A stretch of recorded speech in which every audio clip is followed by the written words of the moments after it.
Hi, my name is Haley Baker, and I'm completing my research project on autism spectrum disorder and music teacher perceptions in the classroom when working with these students. So I'm going to take us through the direction of my research and then a summary of some of the themes that kind of emerged from the research that I did behind teachers' apprehensions towards working with students with autism spectrum disorder, and then talk a little bit about a couple things that I'm still unsure about as I head into next week completing our final paper. So first, the direction of my research, I decided to do a literature review to find out why music teachers have apprehensions toward working with students with autism spectrum disorder. Um, and as far as the unit we talked about last week with the different kinds of content analysis and whatnot, I decided that it would be best to go with the section that talked about broad questions and emergent themes, especially with the constant comparison analysis. As I was going through the different articles and things, I noticed some themes were starting to occur between the different apprehension, like reasoning behind why music teachers are a little bit apprehensive of working with students with autism.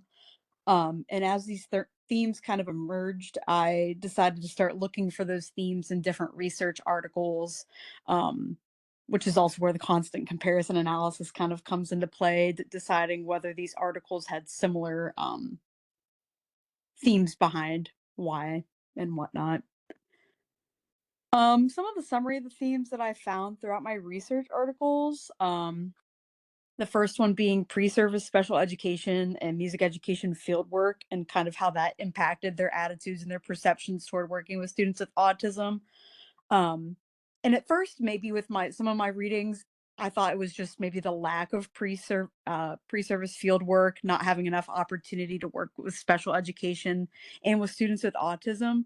But one of my articles, I found a really interesting point where they interviewed two elementary music teachers that work with students with autism, and they kind of felt that they wished that music faculty taught special education classes rather than what a typical university does and has education or special education faculty teaching those courses.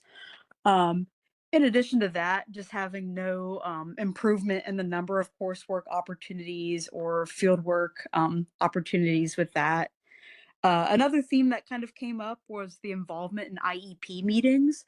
So, music teachers not even really understanding or being part of the process with their students with autism, and how they can best learn in the classroom and the steps and procedures that go behind what determines their IEP outcomes. Also, definitely knew that this was going to be a theme that I found across many articles, that your overall knowledge of behavior management strategies and instructional strategies when working with students with autism. Um, a lot of studies that I found show that if a teacher is lacking in these areas, obviously they're going to feel less comfortable, more apprehensive, and have an overall more negative outlook. Um, and then, of course, vice versa, if they have more of those opportunities, like those two elementary teachers that I found in that research study, they overall felt very positive, but they had strong knowledge of these um, instructional and behavior management strategies. Something that I didn't expect to come up is assistive technologies, especially with students using different types of communication devices in the classroom and really establishing a quote unquote language that works for you to be able to communicate with the student, whether that's pictures of items that the student's able to point to or talking with their special education coordinator to kind of determine how they're able to best communicate with you through these assistive technologies. um, Another one that I didn't expect to come up is collaboration with school professionals. So this would be like if you're the music teacher in a school, that you're collaborating with their homeroom teacher, with their special education teacher, if they have a school psychologist in the building, or an occupational therapist, coordinating with them and determining what works best for the student and what kind of practices you could be using in your classroom.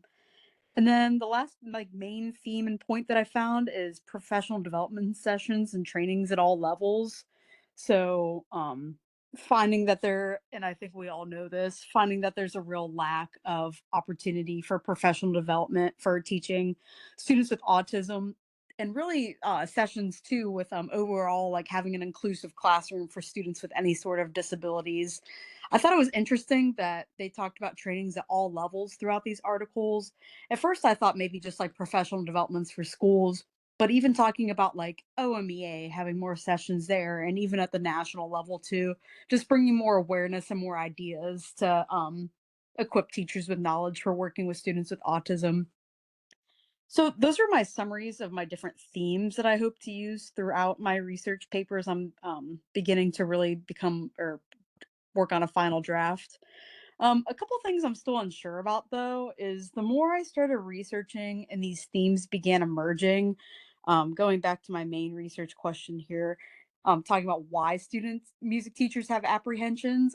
I found the more I did some research, there's a pretty big split between teachers that like have had these wonderful and great experiences working with students with autism and the factors and education that they had and experiences that they had that really set them up for success with that.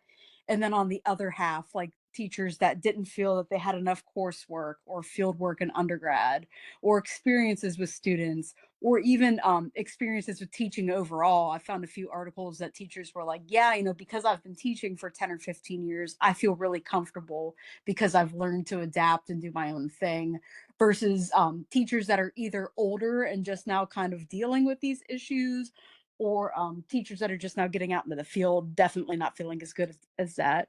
So I'm not sure whether to change my literature review kind of research question to like, what factors contribute toward music teachers having success or not with students with autism, or kind of taking it off from like immediately assuming that they have apprehensions and I want to know why. Or maybe I should just focus more on teachers that are having these apprehensions and what factors go into that. So I'm still kind of playing around with that idea there, kind of coming out of these emergent themes and that constant comparison analysis. So if you have any thoughts, I'm all ears. I would love to hear your opinion on that. And oh, I know. Yeah, thank you. And I'm really excited to hear your presentation and your thoughts about some of your research and all of that. And yeah, good luck with your final paper because I probably won't talk to you. So thank you for your time.